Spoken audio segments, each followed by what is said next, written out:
Madison, she's like, I gotta make you your bowl. You're in the opening right now. You gotta edit this out. You gotta edit this out and everything like this. This bastard. You know what? Hello, ladies and gentlemen. Welcome to the 519th episode of the Geek Verse podcast. A special Geek Verse. What? That's not 519. Was the last episode 519? Werewolf was 518, and the news after that was 519.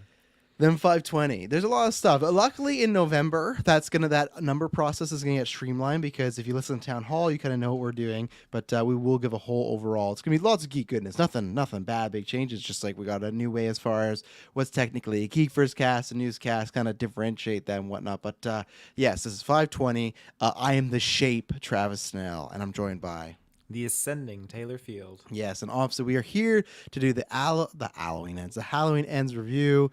So here's a little quick story. Now I'm tuning into time. I don't want to, but Taylor has plans, and he's like, "Well, can we?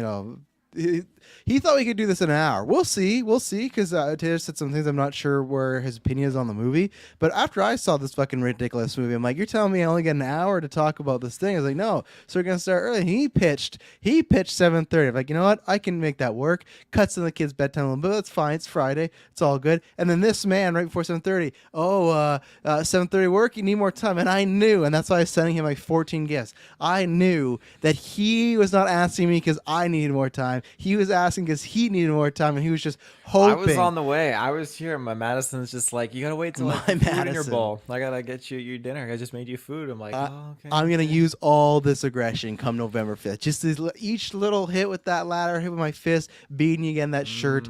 But that's what you gotta look out for. November 5th, we are having the first ever, and who knows, probably the last ever because no one's as crazy as us. But the first ever Geek First ladder match. That is going to be something. But so fans, you're gonna want to see that. We're gonna be doing a multiple events, a gauntlet send off. We're gonna be recording a cast soon about that. But that's our esports league. We're crowning the last sports champion, teams champion, world's champion. Good things there. Lord of the Rings Monopoly is happening. Kirklin and Call of Duty's Best of 5 finale for Call of Duty is happening, where they play 5 different Call of Duties from each generation, and then just a plethora of other events going on. So you want to be hitting that up on November 5th because that we're doing 24 hours straight live for the BC Children's Hospital. It's our extra live stream. It's our 6th annual. So as always, if you could donate, we'd really appreciate it. Any amount helps. Like we said before, there's years where we only need $5 and went over. So we'd really appreciate you trying to get to that goal. All donations are tax deductible. And then most importantly, if you can't, that's completely fine. We understand. It's close to Christmas. It's time.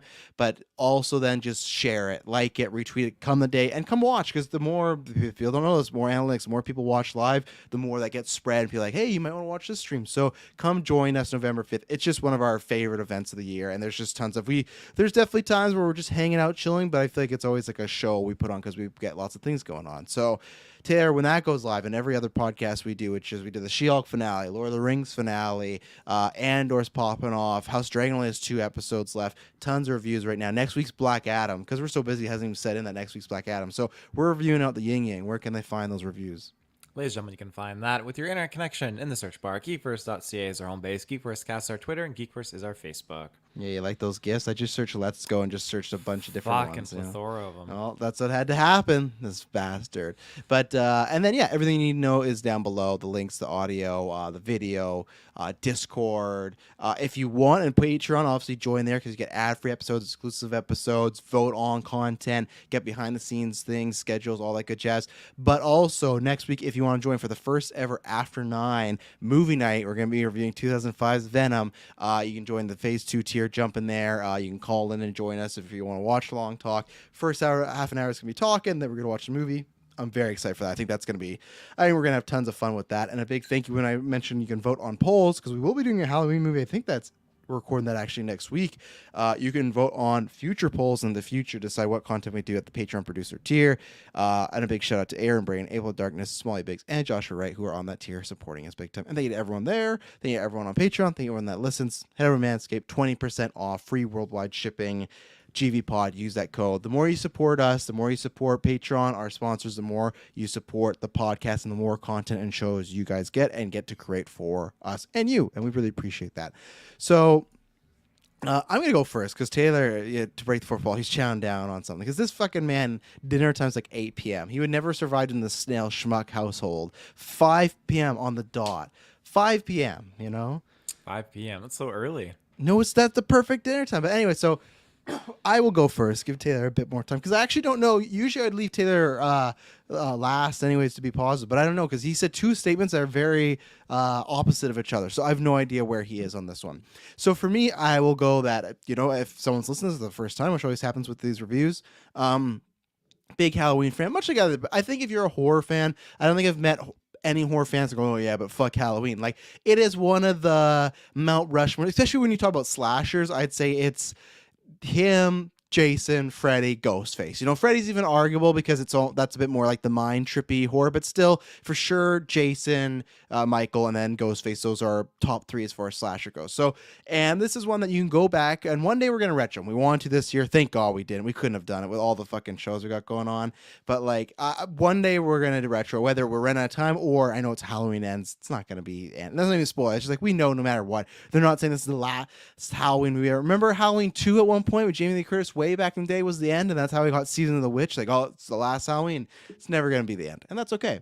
And maybe that's why that helps with this movie. So to give you a little backstory on Halloween, love the franchise. There's good ones, there's bad ones, there's meh ones, but it's a franchise I hold near and dear.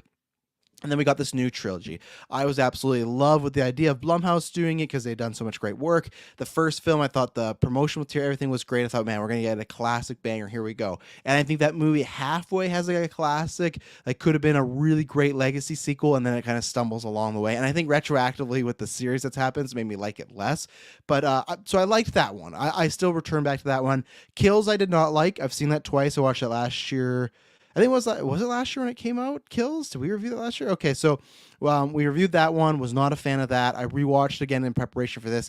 Yeah, still not a fan. Other than hey, if you want to see Michael Myers do some cool kills, that's the movie for you. But I could also just search YouTube clips, and that's what I consider Halloween Kills. It's just like a YouTube clip movie. So with this one and Halloween Kills, I didn't do a ranking. I should probably on Letterboxd would go pretty low. So I had very little anticipation. I was anticipating what the title says, Halloween Ends, for this to be over, so we can go and get a reboot soon, something, because I am ready to. And I'm fine if we reboot it, get a new Laurie Strode, or my idea is just go a completely different route maybe in the future. But either way, I'm happy to part ways with this iteration. Wasn't that excited. I only watched trailer 1, which I thought was fine. Didn't see the other trailers because they weren't on those newscasts. So I was trying to help and get some hype up. And then so what happens here is obviously the reviews had come out. That was the big meme, right? We talked about newscasts where they came out like a few hours before they screened. So I knew between that, I saw my timeline. Okay, expect kind of like what I got with Halloween Kills. So I will say some opening statements, and I'll put this some negatives and positives and non-spoilers. So if people are wondering if they should watch this, I'll say my stuff. Taylor will go, and then we'll get into spoilers. I think this movie, I do like it. I guess I could say a lot more than Kills, because Kills I really didn't like. So I guess I could say that. I think with this film, unfortunately, it has 3 different stories going on. It has the Laurie Strode Michael thing. It has Haddonfield as a town, and then it has this new character that I don't want to get into overalls because I can't really describe it so much as far as other than just showing what pain and torture can kind of do to a person, right? They have these 3 stories, and I don't think that they interlink the best. I think they, in the third act, rush to put them all together and make them really work. And I feel like there's stuff, especially from Kills, that was being set up that they just kind of ignore in this one. They just completely go past. And even little stuff like this isn't spoiler because you would have seen Kills. Like even the death of Laurie Strode's daughter, it feels like a cliff note in this. Like I don't even think there's many, like there's mentions of her, but it doesn't really feel like we have a scene where Jamie Lee is like, they're not missing her. No, not she's a wallpaper on a phone, And I know the thing is someone go, well, they jumped, I think it was 4 years, but still, that's sometimes the problem with if that was a spoiler story, but that's the problem with a time jump that far is just, I feel like it was just let's fast forward because we don't want to really do that, which sucks because that Jamie Lee, I think in this movie is good, but she's also reduced, not as much as Kills, but she's reduced her screen time. So you got 3 things going on. The Haddonfield city stuff is my least favorite because we kind of did that in Kills, and I don't think the director handles that stuff the greatest. I think there's some fun moments, especially in the third act, what they do at the city, but overall, I think that story they never hit. Jamie Lee and Michael, I will say, and this is where a non-spoilers, there's a quote from Roger Ebert, like every movie deserves a day in court, so you shouldn't like kind of tell people not to see it. That's a good thing with being on Peacock, where I would recommend that. I would not, and we'll see what Taylor says, I would not have enjoyed, I think, my time in the theater with this, but I was perfectly happy sitting at home liking this. I don't even think there's many set pieces where like, wow, I wish I saw this on the big screen. But the marketing for this film it's impressive. When I hear the 45-year showdown, I'm like, man, Halloween came out 45 years ago. Like, my mind can't even comprehend, like, Jamie Lee was in a film and 45 years later there's a sequel to it. But I feel like they're everywhere, posters, even when I get a spot on wrestling, they're advertising as the showdown between Laurie and Michael. You do get that, but that's not what this movie is. This movie is not about the showdown of Laurie and Michael, so I feel like the movie is mismarketed. So if you've seen the trailers and you're looking for that, no. And the same way if you're looking for a, like, Kills or even Ends or just Halloween 2018, like a slasher film, it has aspects of it, but I don't think it's that. This is like another minor spoiler too. The opening credits of the movie, the title card and the font is the exact same as Halloween 3. Now, I had seen people talking about, it's a very different Halloween. The second I saw that, I went, we're in for something, because if you don't know, Halloween 3, the original one, Season of the Witch, they did 1 and 2, and they went, we want to do a different franchise. Like, we want to keep the Halloween name, but make it like an anthology. We don't want to do Michael all the time, so let's do Season of the Witch. People didn't like it. It bombed, and then went right back to Michael. Even Halloween 4 is called The Return of Michael Myers. Like, they want you to know, hey, he's back. I feel like this movie is kind of that, but it's using the Halloween and Michael Myers name to kind of propel it forward. I think the movie with this third character we're going to talk about, I like the stuff that's going on there. I think there's some interest there, but I think that would have been better if it was its own movie, not even in this universe. I think there's some aspects that they use Halloween and Michael Myers all right with it, but I'm very curious. I think general audience members are really going to dislike this movie because it's not the just good time slasher movie, and I think there's good things about that. But my last, I think, point as far as that's a positive is, it's a positive that I like that thing, but again, it doesn't, I think, flow well with the story. It reminds me a lot of Joker. A lot of people, like Todd Phillips, right? He said he wanted to do a film about a mental ill patient and his story, right? But he knew he couldn't get that made, so he pitched it, what if that character was the Joker? That's what this movie feels like, but it's like they pitched the movie and then they're like, what if this was in the Halloween universe? And then someone was like, oh, yeah, we can make some money that way. And that's what it feels like.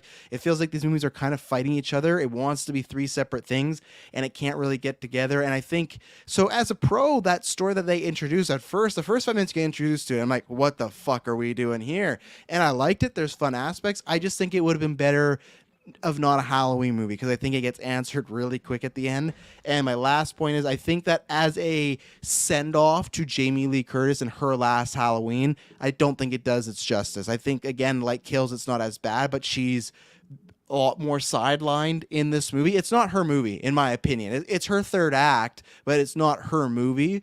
And I feel the Strodes in general they've kind of been mismanaged since 2018, but I don't think it's a great send-off. I think Halloween 2018 is a better send-off. I think I've always said H2O is H2O is the good versions of these. We already got a great version of the send-off, and they just wanted to make more money. So I don't think it does. There's things about the ending I do like, but one last time with Laurie Strode, I think we should have got a lot more with Jamie Lee, and I just wonder if she just agreed to do these two, like, hey, I want to be in this amount of time, and you pay me this amount, and they're like, good. So I think in the future, if we do reboots, whether it's a new Laurie Strode or a new main character, that might be good, because I don't know if Jamie Lee wanted to do this full thing, so I don't think it's a great send-off for her. So I'm mixed on it. I'm more positive than Kills. I enjoyed enough, so that's where it's funny, like all the reviews, like I'm not on the camp where people are calling it like the Last Jedi of the Halloween franchise. I agree with it, but I'm again in the middle where I'm somewhere in between, but I don't think it's a bad movie, and I think I would actually watch again where Kills is like, I watch because it's a fun, like just a put on the background Halloween slasher movie, but if I'm talking about from a critical eye, not so much. So I've gone on for a little bit. I think Tiz finished his food here, so I think we're good to go. But that's my thoughts. Do I recommend it? I recommend it on Peacock if you're a fan of this franchise. If you think you're getting the showdown or just the fun slasher movie, then I don't recommend it. You can wait, but again, it's on Peacock. I think That's an easy, like, you're at home. I think that's an easy, it's a good, you could put on Halloween movie, but it's not the fun-loving Halloween slasher you might expect, which might not be a bad thing because we've had how many Halloween movies, so I applaud them for trying to do something different. I just don't think it worked. I think the new character movie and the send-off movie could have been separated. So Taylor failed, because I will tell people what Taylor said to me. He said, when he got out of the movie, he said, wow, what a film. And then later on when I said, well, we're going to need at least an hour, over an hour to talk about this. And then Taylor said, I only have 30 minutes worth of good things to say. So I didn't take that as like, is that a solid or is that a negative? I don't know. So where were you on Halloween? Obviously, you can do a quick history of, you enjoyed both movies, but, Yeah, I mean, Halloween is one of those franchises that, I never got into the Nightmare on Elm Street. That was definitely not my jam growing up. But you liked the first one when we saw it in theaters. Yeah, I liked that one when we saw. We're ready for that retro. That was great. I'm definitely good for a retro. I've only seen that one, and I've only seen the remake that they did. Oh God, so those are the only two. That's what started you on a bad foot. You saw the remake first, didn't you? I did, yeah. Yeah, bad move. And then other than that, it was always Friday the 13th and Halloween. Those are like my go-tos. So when it comes to Halloween, I remember getting into the first one, getting the second one. And I remember seeing like the fourth and the fifth one, like Return and the Curse of Michael Myers. Like, oh, this is super cool. Like, I really like this. They're on TV a lot, those two. They are on TV a lot. Yeah, holy shit. You can tell like the first two cost a lot more for networks to get, where 4 and 5, they're like, oh yeah, everybody can have these ones. Yeah, absolutely. I don't think, it's not on my shelf behind me. I got it packed up, but eventually I found in a pawn shop Halloween 3, Season of the Witch. And this is before streaming and everything like that. So, at this point in time, it was like DVD or bust. So seeing it, I'm like, oh shit, okay, I'll pick it up. Like $5. I've wanted to see this, and it's Halloween 3. And yeah, it definitely was very much not what I was expecting. I thought I was going to get more Michael Myers. Wasn't the case. So I've only watched it once, and I've never gone back to it. But I have like the first 5 Halloweens, and then I have Halloween 2018. I want to get Halloween Kills, but I'm waiting for a Black Friday sale for that one. And that's fair. And you're like me, where you're not a fan of the zombie films. Right. Yeah, those ones I often always forget. Like, I've watched the first zombie one a couple times, and I don't mind it. I like the first one has some good stuff in it. Second one of the worst movies I've ever seen in my life. I will stand by that. I don't. Like, I've only gone and watched that second one once. I'm not going to put it like one of the worst movies of all time for me, but I know that it was very interesting how like horrified it was and how it was done, but I would have liked to have had more of like a reaffirmation that Michael was like real there, because I can't remember if it was hinted more or less that he was just spiritually there or wasn't there. Like, spoilers for Halloween 2 for zombies. He was there. It's that him and his sister, Laurie Strode, they shared like a psychological supernatural connection where they were seeing ghosts together. Like, they kept seeing this fucking white horse walking around, and they saw the mum zombie, and they saw like little Michael and stuff. So that was the thing that she was like crazy too and stuff. Right. Yeah, we'll retch that one because it's an interesting idea. It's just my problem with that one was the first one had nothing to do with that. There's no supernatural hints in that first zombie, and then all of a sudden it's like, hey, him and his sister, they share a mind link and they can feel pain. Well, and she like there's one point where he eats the meat and she's like, she's throwing up. So it's like, oh, okay. Zombie just wanted to go nuts in that one. They're kind of alluding to the whole like Laurie Strode's niece, isn't it? I can't remember her name, and then Michael, because they shared a psychic connection in like 4 and 5 a little bit. They did, yes, they did, yeah. But when we get to Halloween Ends, again, like I really liked Halloween 2018, Halloween Kills. I'm gonna recount my Letterboxd review that is not spoilers. Good. Just the full plot description. Whilst this is not a perfect film or finale, it certainly tried to break apart from the classic Michael Myers Halloween narrative of past films being the cliche of hunting Laurie Strode or those related to her. This film creates an interesting new plot that has good callbacks to select moments from previous iterations of the Halloween franchise and executed it in a way that I really enjoyed seeing unfold. I'm happy to see this trilogy end, even though it felt semi-exhausted and lackluster at times in its conclusion, especially following an exhilarating and high-octane film prior known as Halloween Kills. I ultimately could have taken just 2018's Halloween as our only sequel and loved it, but these additions are still welcome in the massive Halloween family franchise. Yeah, you got to keep doing that. Are you want to keep your letterbox secret, or you want to get out there? You can plug it if you want. I think I've plugged. Well, I haven't plugged it on the show. Okay. I'll plug it right now. I got a killer username. I got to change mine. Mine's Cult of Joker, like my gamer. Oh, I guess I just gave it away. I always had to join the Discord to find out. But mine was my own gamer tag when I had no use of signing it. But I got to do something. You probably didn't for branding. I got to do something with GeekVerse, like Trust and LGV. But you probably did like the Field of Nick Cage's Fire or something. You think that's what my name is? Oh my Something god. like that. No, But mine yeah. is Movie Critic 94. Is it? So it's like Noob Masters. That's no, not. I wasn't really going for something like that, but no, movie critic. Movie Critic 94. Why? I'm a movie critic. You are not a movie critic. You are definitely trying to turn not. over a new leaf. Well, there you go. Nice. Well said. So, would you recommend this film Yes, I would. I seeing it in theaters for everyone, though?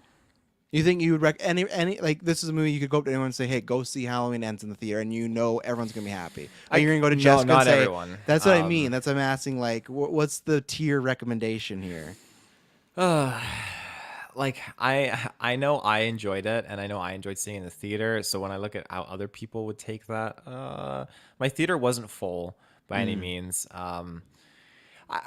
I'd have to gauge it depending if I know the person or how I'm like talking with them and what kind of like insights they give me into like their life as a person, what they like for horror movies. So it'd be hard. I wouldn't just willy nilly go up and say you got to see this movie without knowing you a little bit more. But Yes, of course. like seeing it in theaters, I know I really enjoyed it, and getting theaters need to fix their speakers sometimes. Fucking Christ.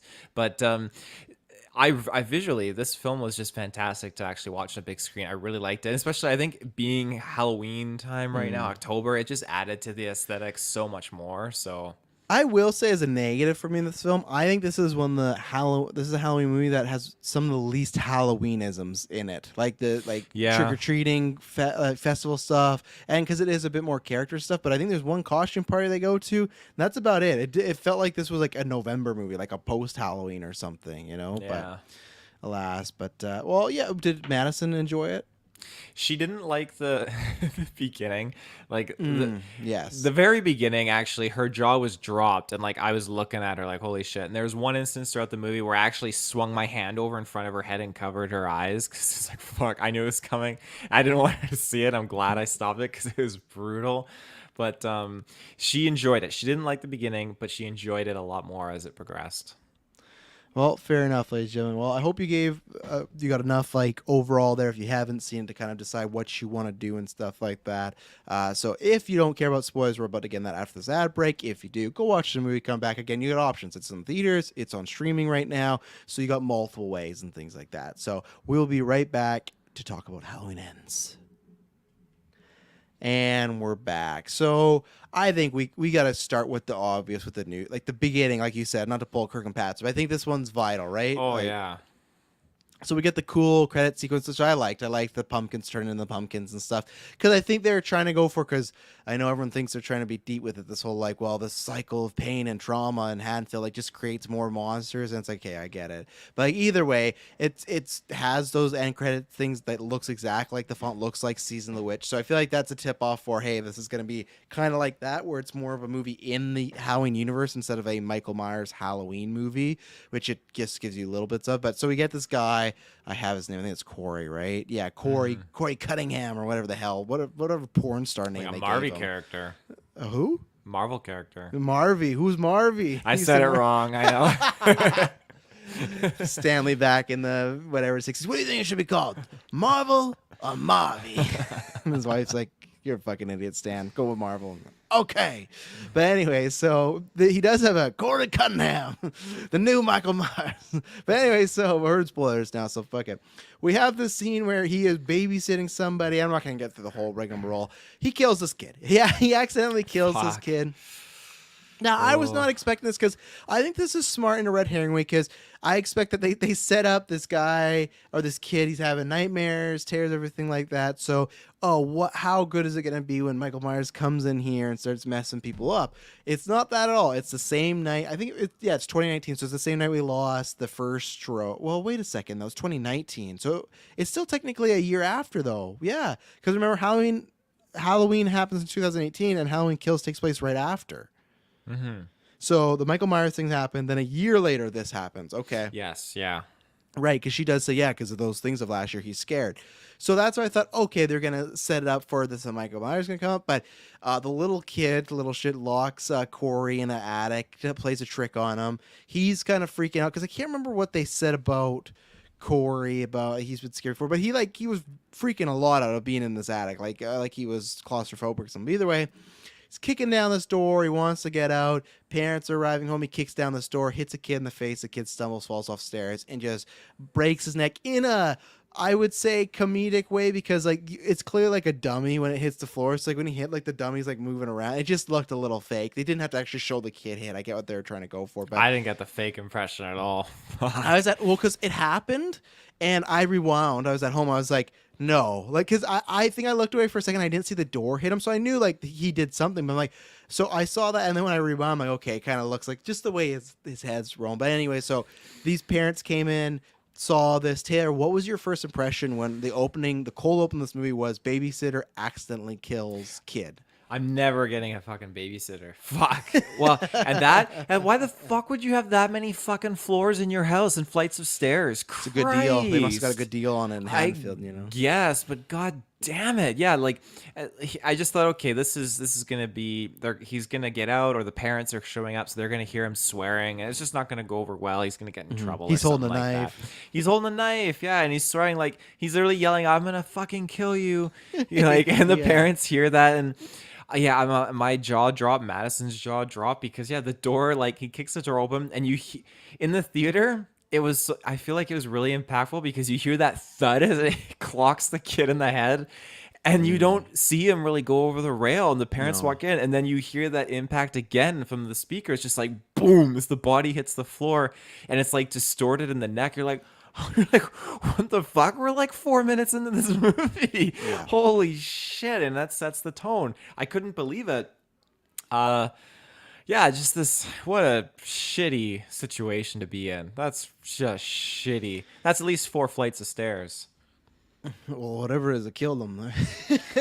So like, and at this point I guess technically we got this in the credits, but so after I'd seen the reception, I went, okay, whatever the reception is around the movie, it's about this plot line and this character going forward. Because it's not Michael Myers not getting involved, and you set up that, okay, obviously he accidentally killed this kid, accidental manslaughter. I don't think he goes to prison or anything like that. Just kind of gets, like, we don't get that information, but I think because this is an accident, just probably maybe some probation, community, I don't know what it would be. But anyways, nothing that route. And then we jump forward to, I guess, like the 3 years later, whatever it is.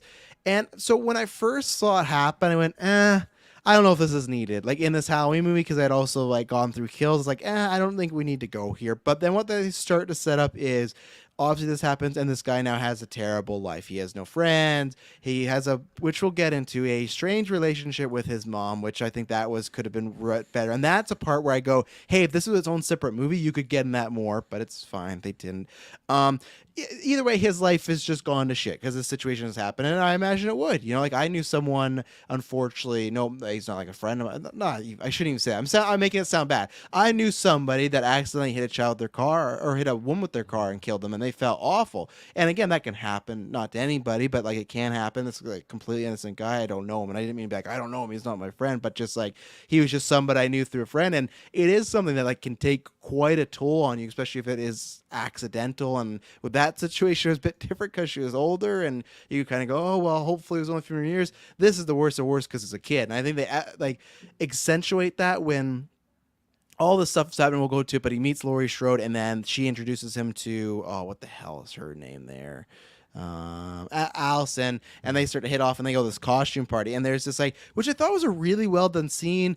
For the first time, he's had a couple of shots, and he's having some fun, he's dancing, he's having some fun with her, and she knows. I like that they didn't do some big reveal where she doesn't know that he's this guy that accidentally killed his kid. She just kind of does pity him a bit as far as like, man, everyone just judges him right away. Everyone knows it was an accident and stuff like that.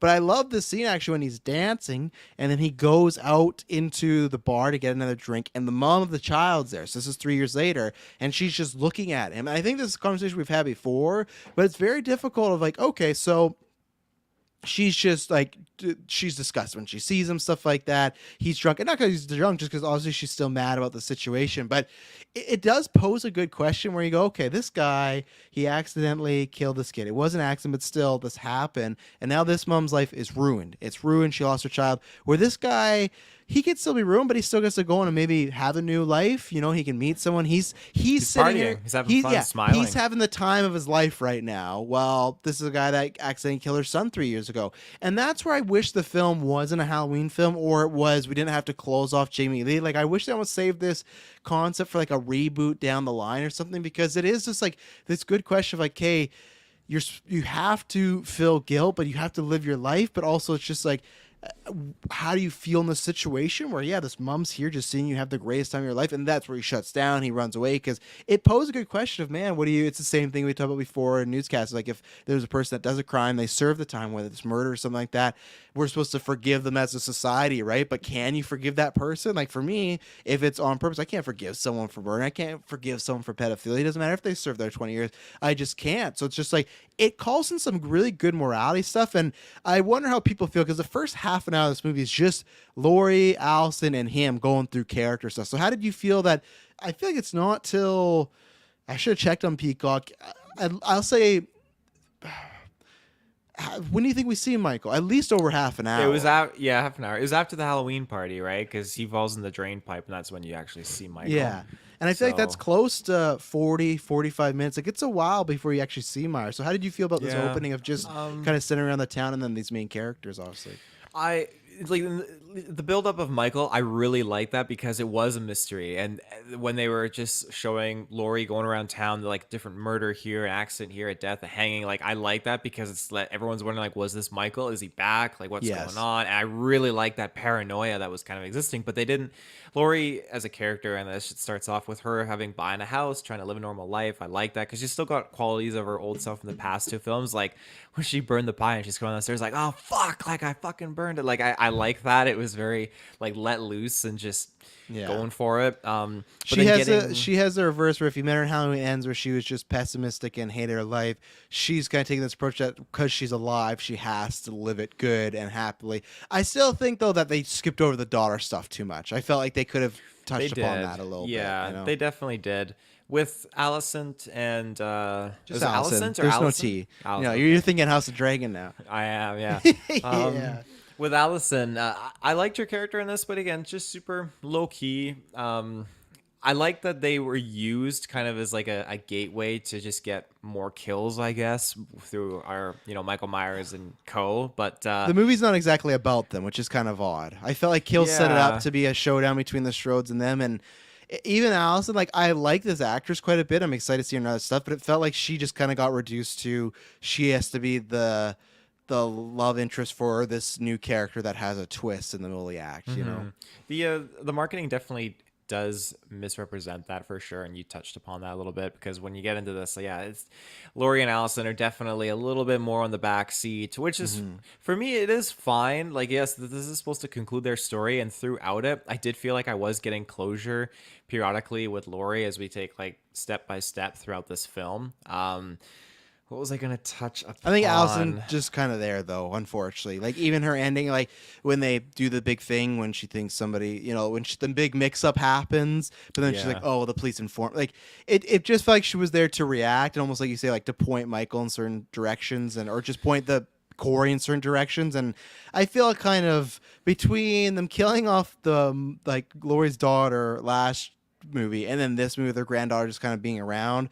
I thought when we thought there was going to be this handoff to these characters for a legacy stuff, it really wasn't. It was the daughter gets killed and the granddaughter gets reduced, and it's still Jamie Lee's story, which is there's some good stuff to that, but I just feel I don't think they wrote both the descendants as good as they could have. I don't think they got the Laurie treatment, which I thought we kind of thought they would eventually, know. But you hinted again at the mom showing up there at the bar while Corey was dancing, having a good time, and then the fallout of that and just him hating himself all over because what the mom was saying, and then like bartender pulling the mom away from him and all that kind of stuff. I liked that scene a lot. It was very powerful. And then we get to have another scene like that, but not with directly Corey and the dad, but the dad and Laurie in the bar.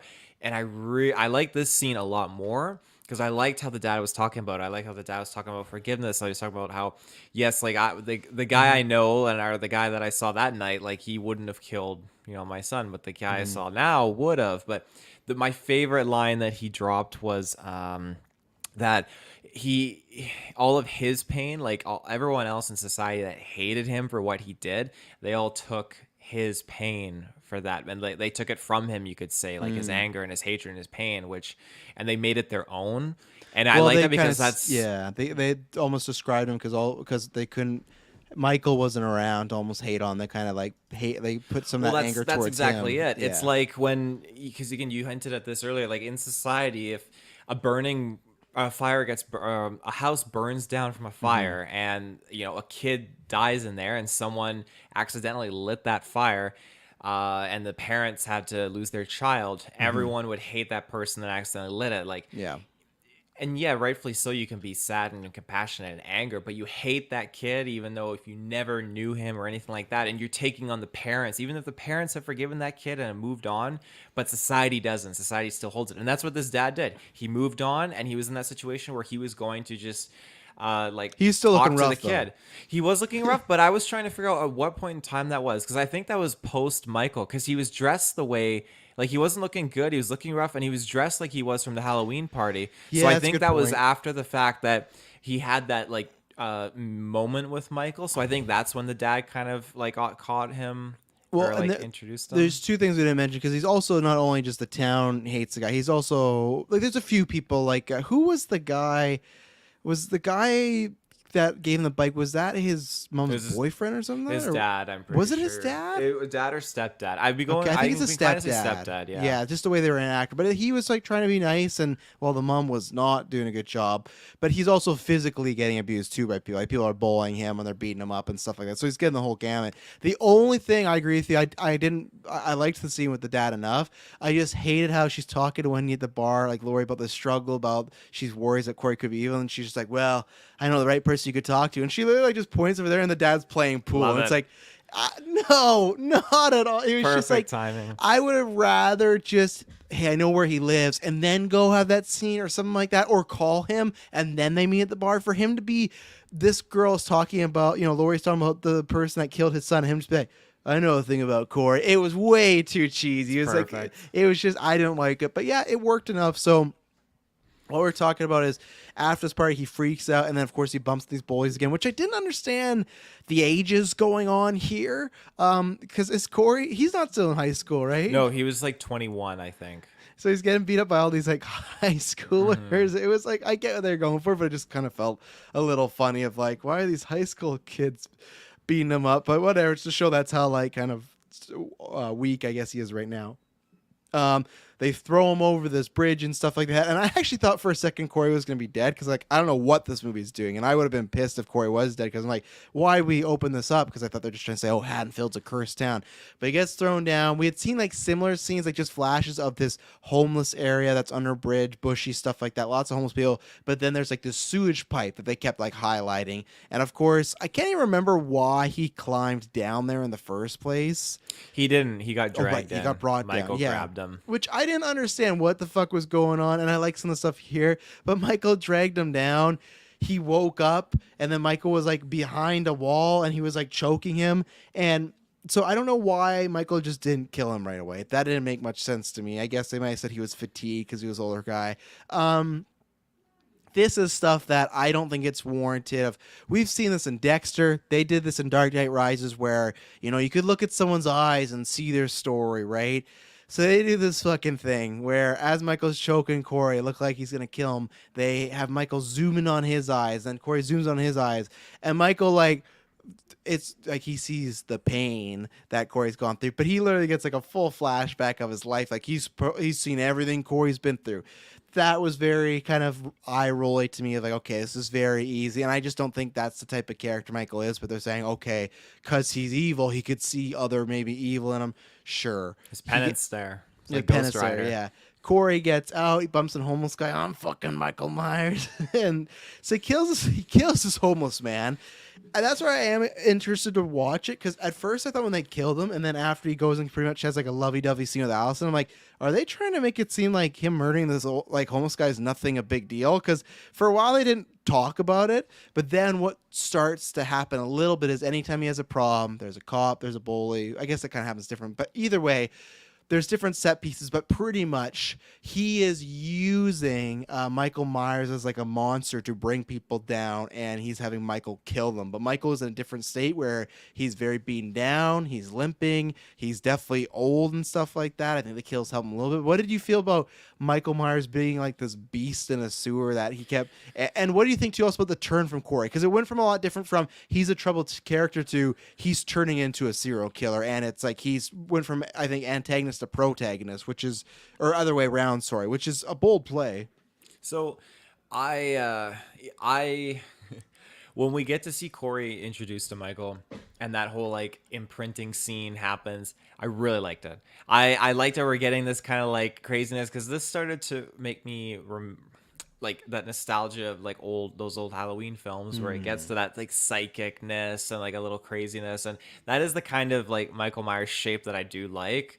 So when we got this happening, I thought, okay, this is interesting. Like, what is gonna come out of this? Because he lets him live, and he goes, and yeah, the homeless guy's like, I want that fucking mask. Go back and get it for me. I want it. And he just gets killed, and that just ends there. But so Corey. Why did goes Michael off. kill him in the sewer though? When Michael brought him down, that's my whole thing. It doesn't. That to me is not. Why didn't tracking. Corey kill Michael? No, Corey's knocked out. Michael drags him into the sewer. Right? Why doesn't Michael kill him?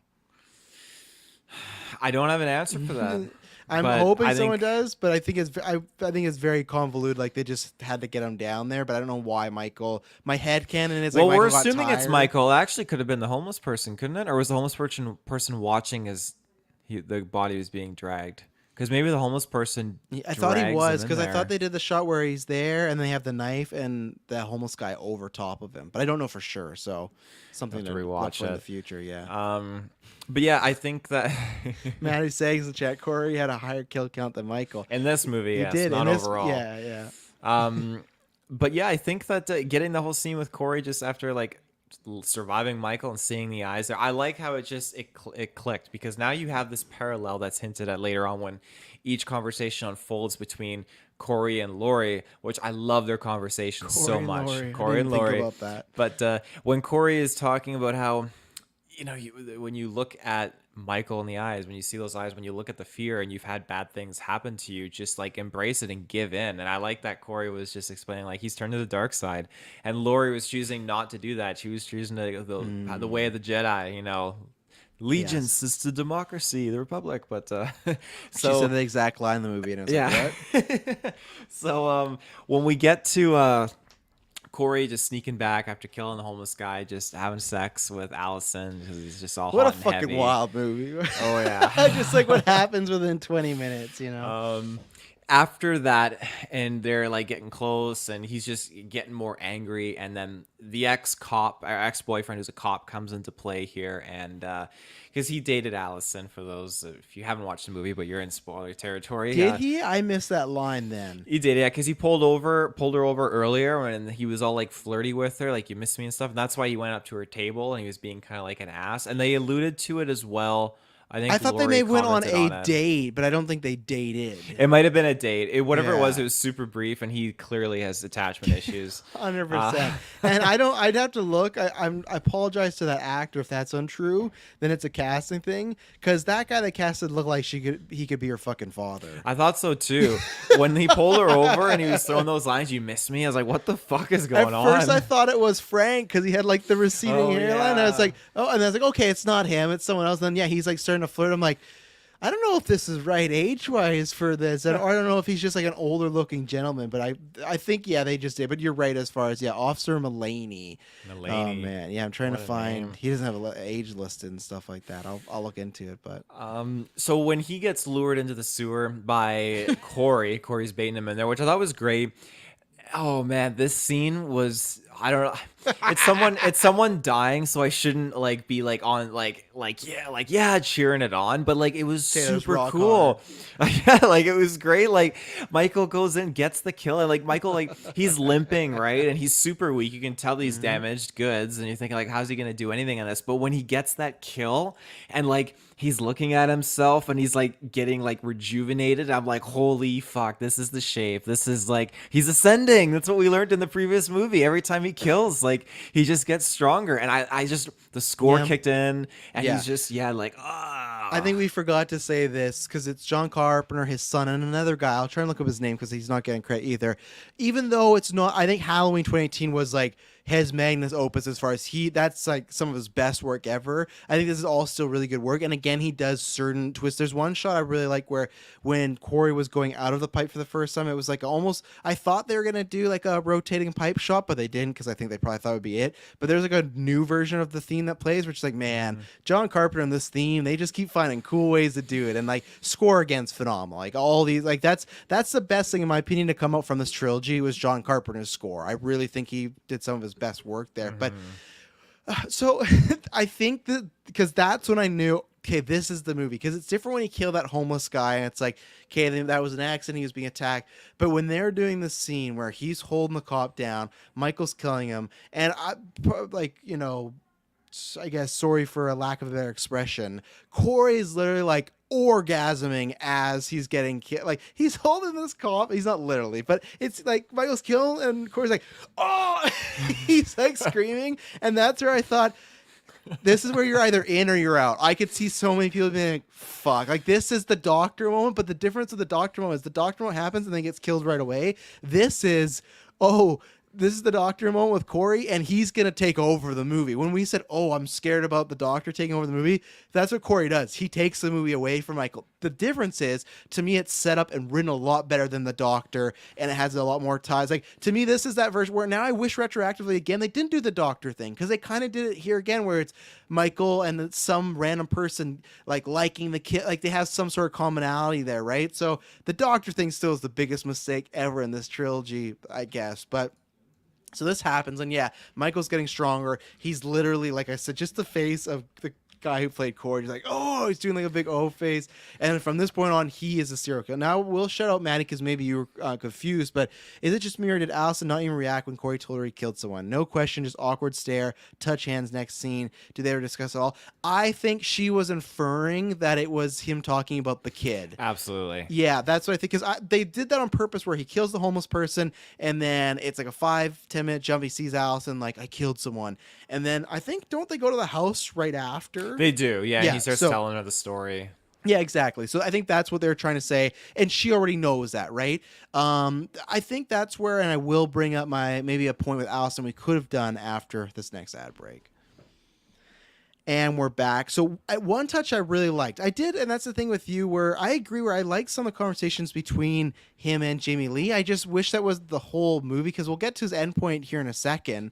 But with Allison, or I guess I should say before I move on, the scene, they establish he gets kicked out of his house because at one point he comes home and his mom's like, I smell her on you. Like, subtitle stuff I don't know if we needed. And again, we needed a longer movie of like just that story. I retroactively for some reason wish like Kills was this movie and then Ends was like the final like Laurie and Michael showdown throughout the whole thing, because I would gladly trade Kills for this. But there's a great moment where Laurie goes to this house. She finds out that Corey is staying because the house where those parents were, that he's babysitted him, that the child died, they've left. It's ransacked. No one wants to buy it. So it's just like, could almost be close to like what homeless people sleep in. There's a fucked up moment where Laurie's in there to confront Corey, and he's just sleeping where the child dies. He's literally sleeping on the blood stain. So it's like, fuck, and they have this conversation. I like at one point he turns away and he looks and Laurie's gone. So they've kind of like, she's ascended into like that sort of like, she's like a higher, because she went through evil, she could do like evil sneak away stuff. But this is where, and there's some stuff in the middle we'll get to, but maybe I'm just going to get this to now because I feel like Maddie said this and I'm going to say this.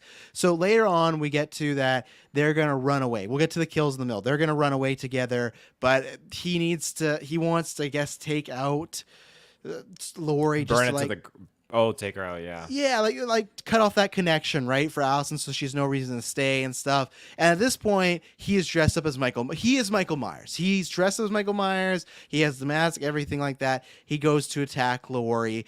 And I think for me, the biggest thing where you have this dynamic where he's killing people, then sleeping with Allison. He's literally working with, learning whatever, having an orgasm off of Michael Myers, the person that killed her mother. And I think what would have made this movie better all the way around is with the resolution of this story. And that's why for me, they did not know what they want to do. They're building up to he's Michael. They're doing this.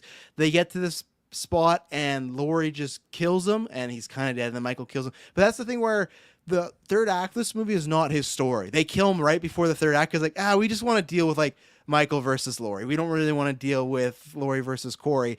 But they have this moment where Laurie's not going to kill him, and they have cheesy lines where Corey's like, "Oh, if I can't be here with her, no one can." So That was clever. I guess, but he kills himself, makes it look like Laurie did it. Allison, of course, shows up, can't trust Laurie because the whole movie they're fighting about how she's dark hasn't changed.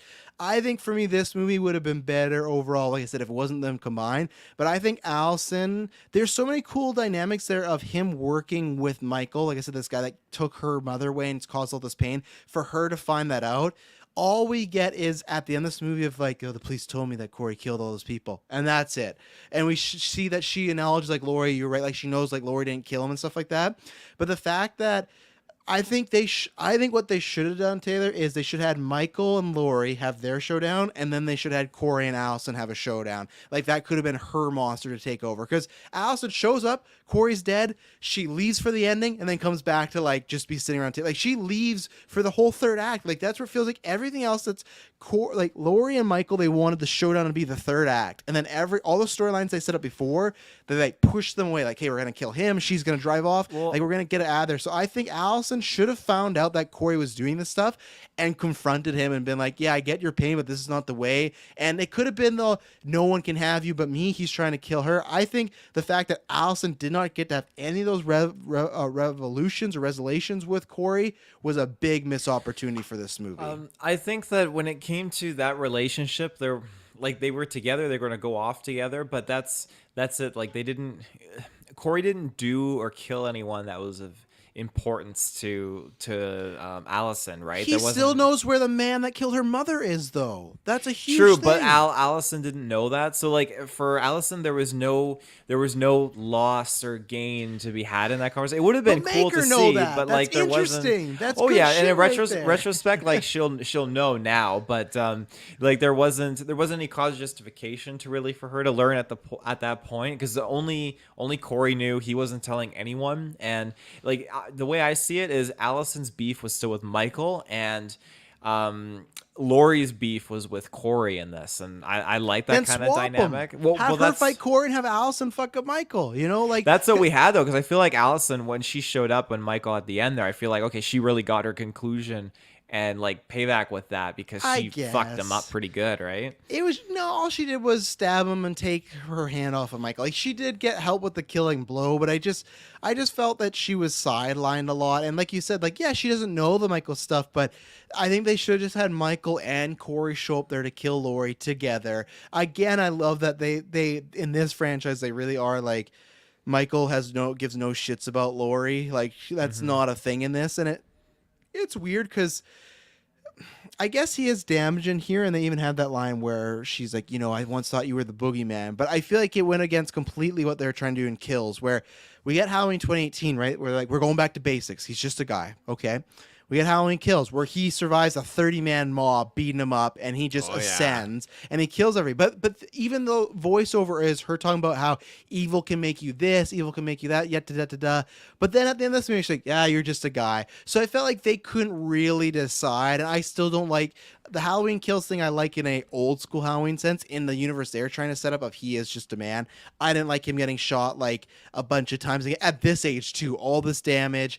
And yeah, he has it here in the movie, but I think they just couldn't decide throughout this trilogy if they want him to be kind of supernatural boogeyman, or like a strong serial killer, and and obviously now, because we're still talking about with Corey, and Maddie says I did enjoy Corey's story and how the town about the evil, and yeah, I did too. Again, I just wish I think this could have been its own separate movie. I think that Allison, fuck, you could have done this, kill us off, and then have just Allison's movie be this, you know? And then imagine that we would have got posters of Michael around. I guess you couldn't have. Actually, here you go.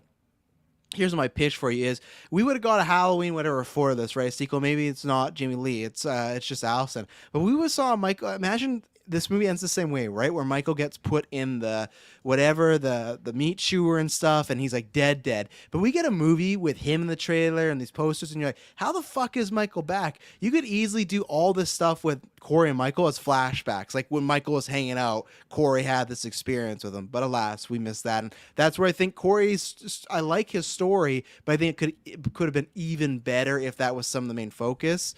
Manny brings up his dad. He implied his dad hates him. I don't know if that was that guy, or like we said, I think that is his stepdad, and I think he's implying like his biological dad maybe hates him, but we don't meet him, so it's like it doesn't make much sense. But so what happens is Corey, like I said, stabs himself. He's not actually dead. There was this scene which I get what they're going for because he's old and he's hurt, but like Corey and him like wrestle in his sewer cave, and he like takes the mask from him. He's like, "You're just an old man. You're just an old man."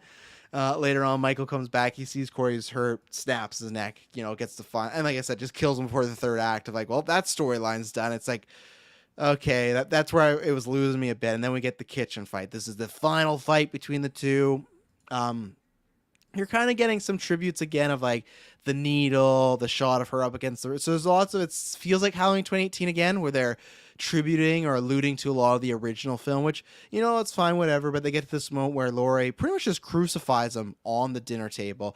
I absolutely loved the fake out of she thought Michael was in the house. It was actually Corey, but she thought he was in the house. Got the gun, but then called the police and said, there's a suicide here. Can you come here? And she makes it was going to look like she's going to kill herself, because I was like, obviously there's clinical depression. People do take their own lives. But I was like, what they've said with Lori, this to me doesn't make any sense. Like she's such a fighter now. And then when she turns around, like, you really thought I was going to kill myself? And she goes I was like, that was good. But that was Corey. We get this fight with Michael. She crucifixes him. At one point, she stabs a knife through his hand. He rips through it, grabs Lori. Grabs Lori. And that's where Allison comes back, because she figures out, like, she hears about the radio call. Frank's like, she's going to kill herself. So she runs back. Allison makes the save. And then they're just like cutting him. They're just like, they cut his throat, they cut his wrist. Like, they're just cutting like every artery. And they do this cut, like, I don't know. This is where I don't like it. And this is where I'll get back to you, one thing I like about it is I'm a fan of her surviving. Like, I like sometimes when the final girl can survive.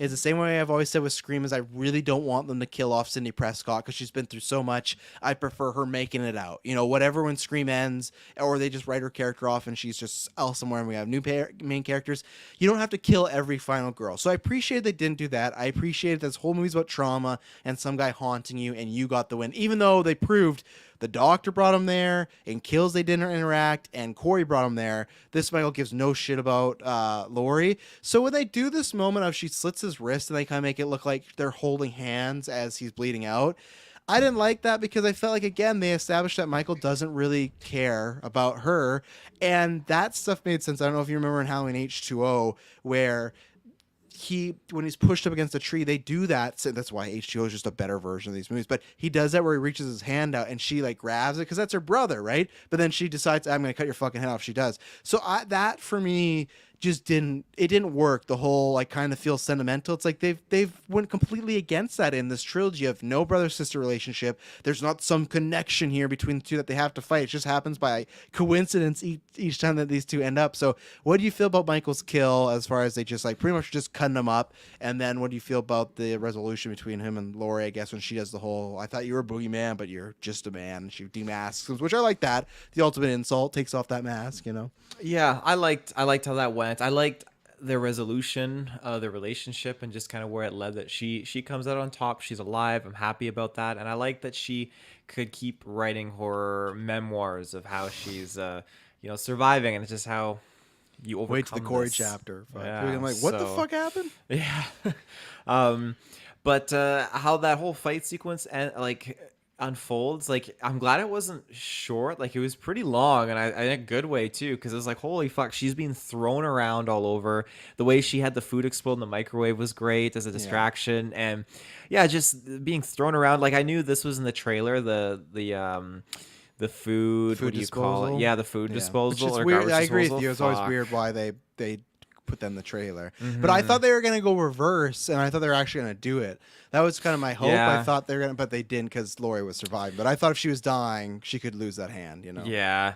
I thought too, like a great callback because in the first one she uses that sewing needle to like for knitting yarn, the knitting needle, and like jabs him with it, and then this one she reaches for it, misses the opportunity, and he jabs it into her. It's like Yeah. fuck, like right into her head. Oh my god, just some brutal kills, or like I guess attacks, but Yeah. yeah, I liked it. And again, when I knew that Corey was gonna go in and try to kill her because Corey was going in doing, like, we'll talk about those kills after, but going and killing people. So this was the next Let the one past die. on his hit list. And so when he was going upstairs, and this fooled me because like I did see it in the trailer of her like being on the outside the door with a gun to shoot whoever comes in, but it still fooled me because it just maybe like, oh, maybe they just axed it and this was a trailer only scene, because once like the shit flew up on the wall, I thought, oh shit, this is interesting. But like it's got to be a pumpkin. But I love that. Yeah, you really think I'd fucking kill myself?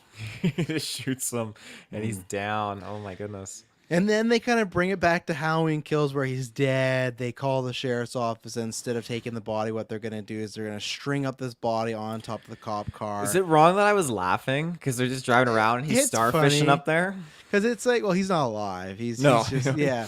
And it works in this movie verse because it's like, yes, it's Haddonfield. They've been through a lot because they're trying to show the whole town he's dead. And then they literally put him through like a wood chipper to show like, okay, he's not coming back. This isn't right. Tonight Yeah. it is. Yeah. Yeah, exactly. And that's where it's like, I don't think this, but that's where it felt like that was the Halloween Kills portion of the movie, and they knew people didn't really like that. So like, let's just have these characters like the police in here like minimal and stuff.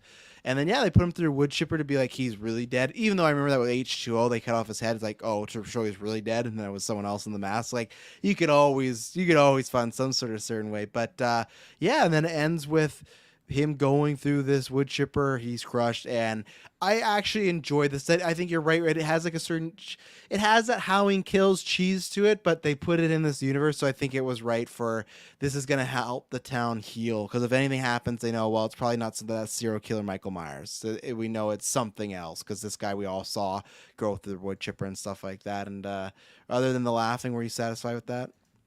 I was. I thought, yeah, it was just peculiar seeing him strapped up to the hood of the car like that. Like, put him in the back seat of a locked vehicle or something like that and just drive an escort. But it's whatever. I digress. Seeing the whole town come out and just, like, all of them follow, like, I understand. Woo! It's like, Fuck yeah, Michael it's Myers! pretty crazy. Yeah. There was the little kid who lost his Yeah. babysitter in the first one. He was in the crowd there. And a whole bunch of other recognizable people that have been, like, subject to his horror from the other films. But, yeah. And Wendy, who did shit all in this movie other than Yeah. like points somewhere, you know.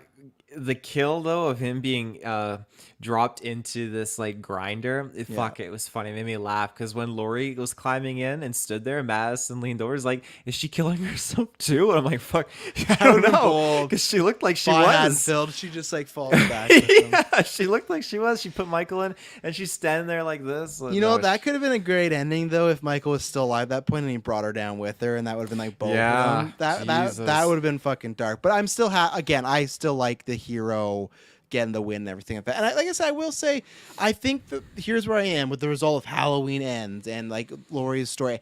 I like the end point of her winning and killing Michael. I think that should always be like H2O, the end point for Laurie's story. But I still feel, and I don't know if you agree with this, that for me, I felt I like the stuff with her and Corey, but as a send off to her with this character, I feel like it doesn't exactly match as it being like her last time. Again, to me, this feels like a second last time, not the last time. So I'm not sure where are you in as far as like this being. I think Jamie Lee's great. I think she does a good job. I like that she was being a bit more happy version, like flirting with Frank. But do you feel this does justice to her as a character setting off? You think there's be left desired somewhere in the middle? Where are you as far as Jamie Lee's last time being Laurie and this being it? I feel totally okay with it. I feel like she was vindicated and got redemption for things, just trying to do good. And she finally, to me, was at a point in her life where I felt like, okay, she can have this happiness. She can go for those cherry blossoms, and I like that. I felt very, very good about seeing how things have kind of gone for her at this point now, after being through so many tribulations. So I actually quite enjoyed it a lot. There you go. Yeah, and I'm on the end where I like the ending point, but I wish we could have kind of like what we got with Halloween 2018 when we spent so much time with her. I wish it was that, but we got the Corey story, which I do like, but again, just wish it was two separate movies. This feels very Rise of Skywalker-ish for me, where it kind of feels like a couple movies into one, where it's like, oh, if we were to split this apart, maybe it'd be better. But let's talk about Corey's kills there, because he had some, he didn't have the kill count as Michael did overall, but he had some pretty brutal kills there. So Taylor, what do you think about? We had the radio DJ, we had the doctor who was kind of making, or the doctor, nurse, whoever was making fun of him, the sugar daddy doctor and stuff like that. We had, what's there? I guess we had the bullies too. We had all of them. So he went on a little rampage there, Yeah, when he got the mask and then he started to literally become like the shape. It's mine, old Did man. I really enjoyed it. I really, really like seeing him like sauntering around as like the new Michael Myers. The new shape is what I'll call him. So when Yeah, that's a good idea. the shape, yeah. When he took out again the DJ, that really, really got me, and that's where I covered Madison's eyes, because like when he like caved his face in, that was one thing, but when he just went for cutting the tongue, I was like, fuck. And just the extended scene of it looping around on like the vinyl. Oh my god, that was crazy. Holy shit. I like the scene. I don't think Corey would be strong enough to do the Michael Myers damage, but I was like, okay, I get what they're going for. The mask just makes you kind of evil and stuff, very Goosebumps-ish. But yeah, that was that tongue part, and then that would make the radio skip over because it kept hitting the record. That was a fun, brutal one, So The with the doctor, I loved everything about this one too. Like, it really got me, because it was just, you knew something was gonna happen. You thought, oh, okay, yeah, they're sleeping together. That's why she got the promotion or whatnot. And yeah. when she turns the lights on and Corey's just got his little scarecrow mask out in the open and he's just fucking corkscrewing out, I was like, holy shit, this is terrifying. And when she goes inside, she locks the door and he's banging on it and she's calling 911. I was like, holy fuck, this is freaky. But like, I thought, okay, this is okay. Like, she's inside. But then sure enough, the OG, shape Saunders in. And this is when we really got that tag team. And I really liked this, because it felt new and very fresh. And I thought, well, this is awesome how they just did this. And he's just like, again, Corey's just sitting there on the outside, just watching as Michael does it. Teach me your ways. Daddy. I honestly think for the movie, because I think there'll be a lot of general audience people that don't like this because the lack of Michael Myers. I think it would have been smarter to put them together the whole movie for the DJ kill, for this, because I agree with you where I think if you did a movie where it's just called, I don't know, mass killer, and it's Corey with this mass killer, and you're doing the story of there's a town legend and he finds this guy in a sewer and he's teaching him, I think that's fine because you're not attached to him, but everyone's attached to Michael Myers. So honestly, I'm with you where that was my favorite kill, because not only that, it felt very Strangers like, where because when he's on the glass and they close it, just the way the actor, good on him, was like throwing himself, like it felt very violent. It felt like a home invasion, like something realistic. It felt very personal and it felt creepy in that sense. And then Michael came in with the kind of elevated fun horror of like, oh, this is the movie monster. So I actually wish with the same with the bullies, there's 4 of them, you could have easily had them both doing the things. And I get they kind of wanted the Michael fake out at the end, but I think you could have done that. Maybe there's something where Michael, after all these kills, is too tired to keep going, and then that's when Corey's like, fuck, I'm gonna do it myself. But I think the other kills, you could have had him there, because I'm with you. I liked the combo. I was like, okay, I can be down with this like protege. And I thought, were they trying to do this is how you get another Halloween, is with Corey as that? Clearly they didn't do that, but I was down for that. And yeah, the bully kills I really like, because that was a fun cat and mouse game of just all this shit. He ran over that woman with the fence. Fuck. And then I can't remember. Oh, the other one where he took the blowtorch to the guy's mouth. Like, Oh. yeah, there was they had brutal kills in this one, but that one I just like, because that was just this constant cat and mouse, like, where is he? And again, he got knocked down at one point. He did like the Michael sit up and stuff, which it's like, again, it's like, okay, is Michael Myers a dude or is an evil supernatural boogeyman? man. I feel like they went back and forth like, okay, why is Corey just doing his exact moves? If it's a supernatural thing, sure, you take like the spirit of Michael Myers, but it's not really. Let's see, I'll just shut this out quickly. Dreamer DC Comics says,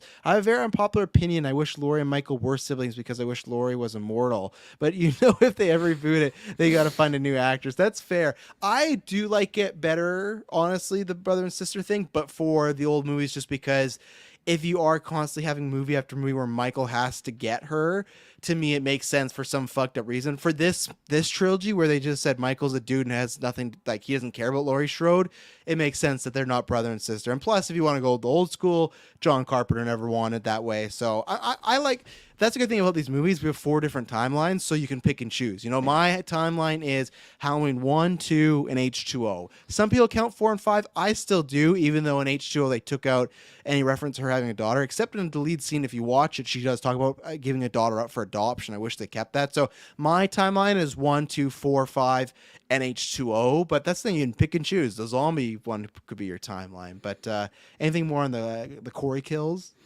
Yeah, those kids, fuck, like, yeah, they just they weren't doing too good there.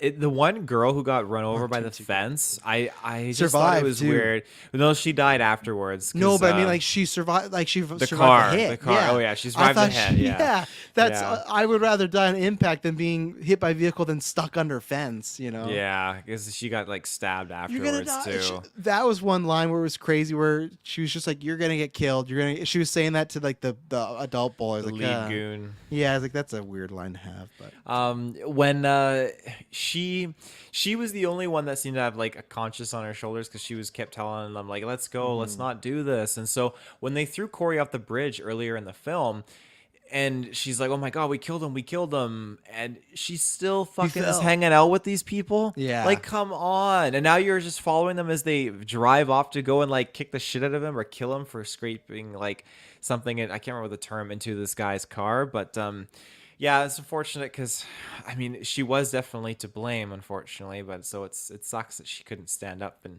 break free from that. But that's her lesson, though, right? If she would have stopped yeah. hanging out with them, she wouldn't have been there getting killed with them all. Yeah, that's true. But she didn't.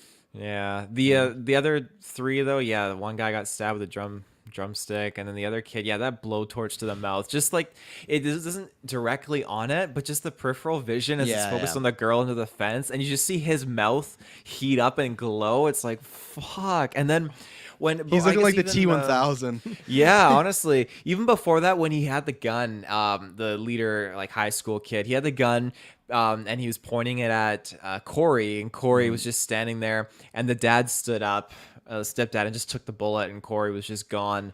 I didn't like that. You didn't like that? I enjoyed it.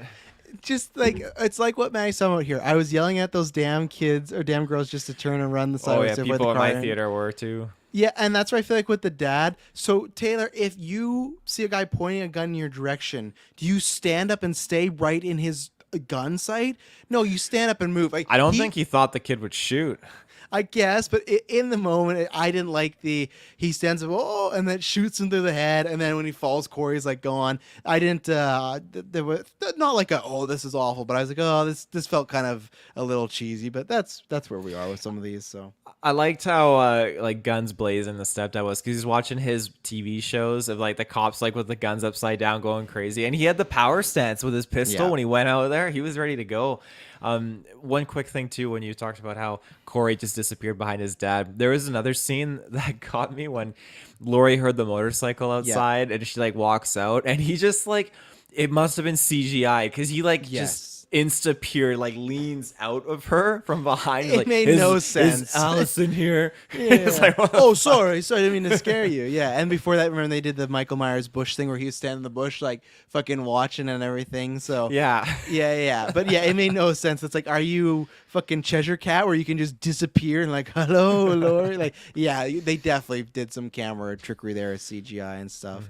What do you think about the relationship with his mom? Because I already said that to me, it was a weird thing, and I don't think they necessarily need it. I think they're trying to just, what I don't mind is draw kind of parallels to Michael with the scarecrow mask. Feels like Michael's clown mask in the original and stuff, with the babysitter stuff. So I think that the reverse is Michael kills the babysitter. This is the babysitter killing the kid. So again, that to me is, I think I would have enjoyed that more if it was a movie maybe dedicated more to a Corey story, but it was just his mom's kind of mean to him. She kissed him on the lips very awkwardly for a moment. Like I was trying, like, what are they trying to insinuate here? But he just kills his mom, and then we move on. Yeah, there was definitely not a healthy relationship with the mom. Like, again, Madison was really laughing at this when he got home and he was eating dinner and he was texting and she's like, "Who are you texting on the phone?" Sons don't keep secrets from their moms under the dinner table or something like that. She's just so salty Yeah. and she slaps him and then instantly's like, "Oh, I'm so sorry, my boy," and goes talking. You just know this is not a healthy relationship by any means. So, yeah, it's just they blocked out that kill, so they didn't really show it. And I'll shout it out here. Dreamer Darkness says you got a horror movie. It's called Hidden Darkness. It's about the Norton State Hospital in Pennsylvania. Very cool. Very cool. We got a couple things in the cook. I don't know what the fuck I'm trying to say. We're planning on making some horror movies too here. We would have made one already. It wasn't for COVID. So that's very cool, sir. Keep doing it. It's always fun to get out there. Did Allison get any kills? No. And that's where I think Corey or Michael would have been the one. You could say she got a co-op with Michael, but I think they could have. And I have seen that sentiment a lot of people that like the Strode ladies or Allison. I feel that people are going to be disappointed with that story. Now, if no, there's not, because they chops Michael up completely and stuff like that. Is that dump/old guy John Carpenter? I thought the same thing, Sharoth, if that's how you say your name, when he was, I don't know about the guy that got killed, but I thought one of the homeless people was maybe John Carpenter because he looked like him. I didn't look in the credits. I should have, because I was watching on Peacock, but I don't know. Maybe when he was given his overalls, I'll take a look at it and everything. But I thought the same thing. If not, he looked, I guess John Carpenter just looks like a generic white old guy. But anything else to shout out before we get to our overalls here?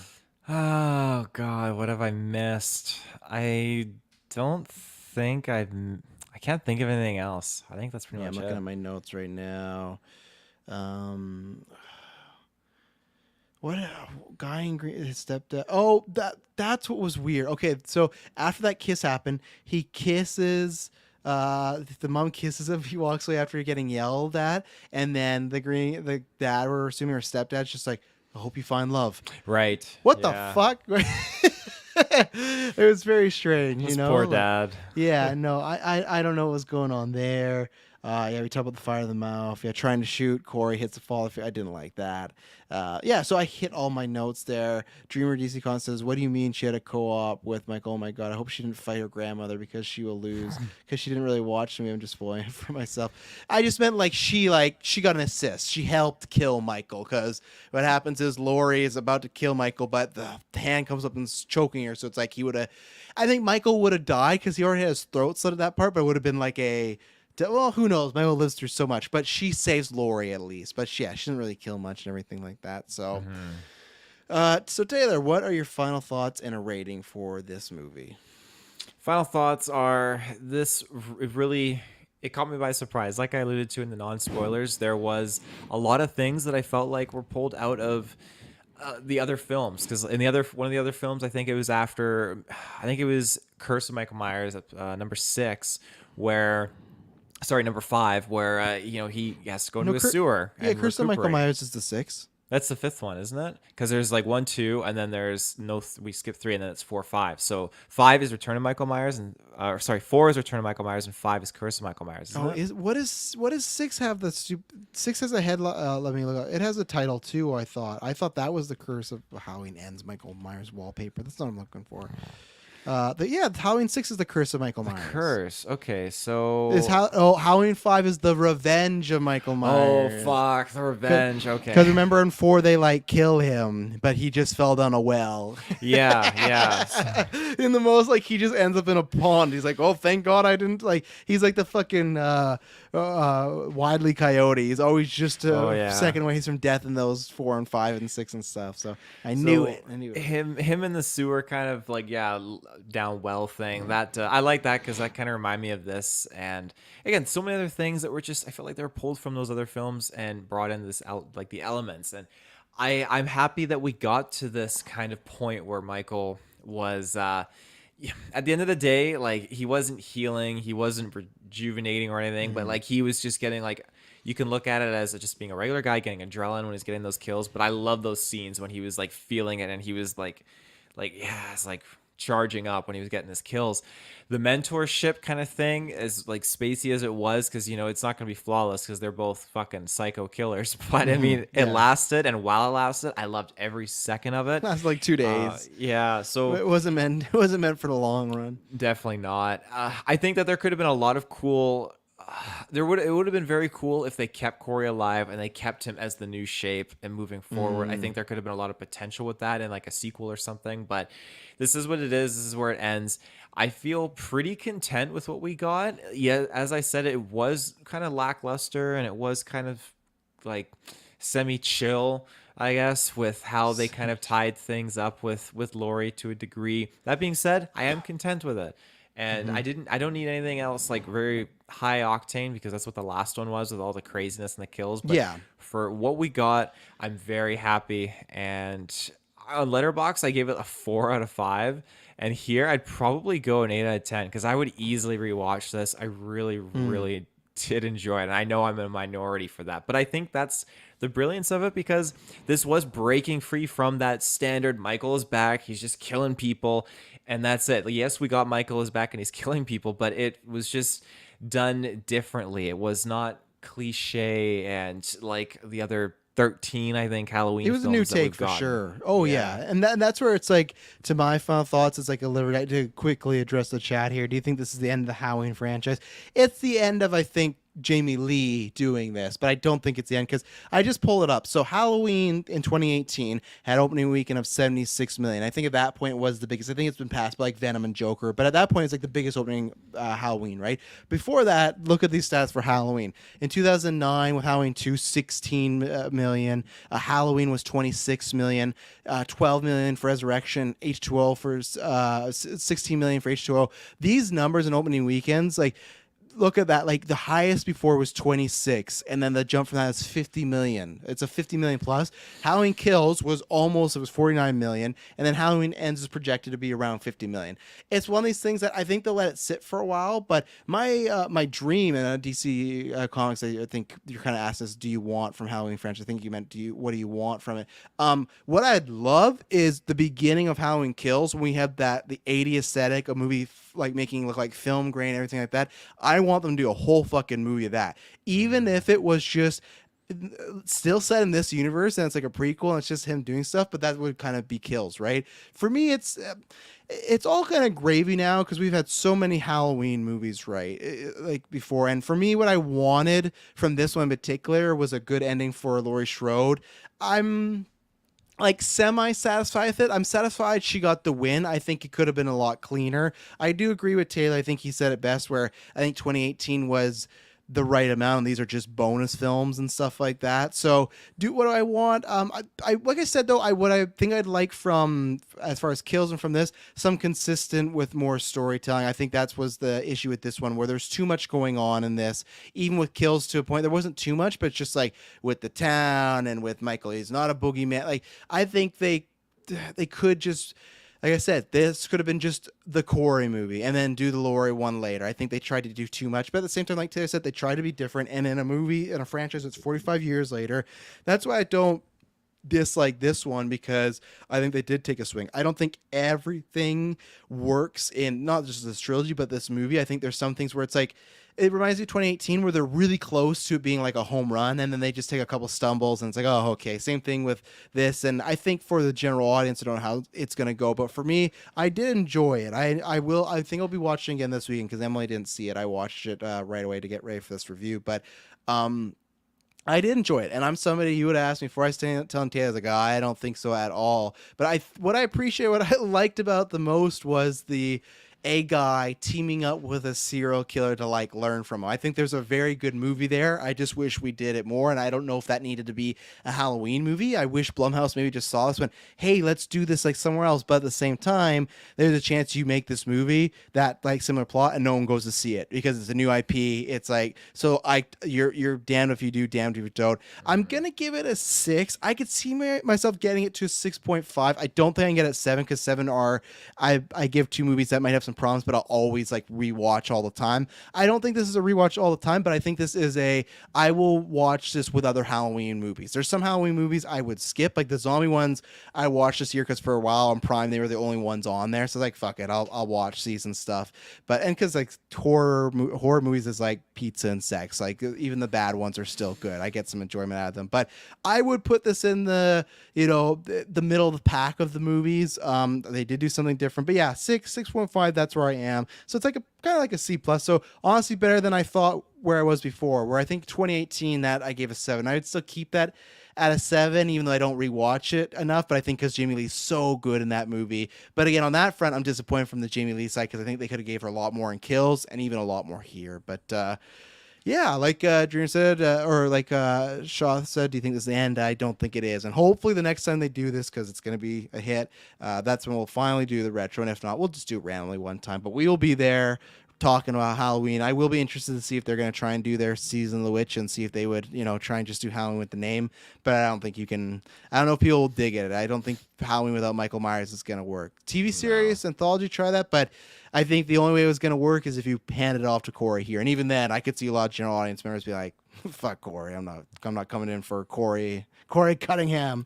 He even had the Michael Myers name alliteration. But yeah, well, we've done it. Halloween has ended until it begins. That's what they should call the next one. Halloween Begins, like the reboot and stuff like that. Show us a solid 6 out of 10. Yeah, it's gonna be. I looked at the Letterboxd. The average score I think is like a 2.1. Like it's a fail. Like it's gonna be.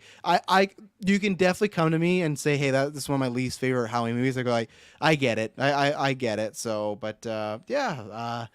Thank you to everyone in the chat. I had some lively response there. It was a fun conversation. Thank you to everyone listening to this and watching this after the fact. And I promise when you hear from us next, it'll not be boring. Bye-bye.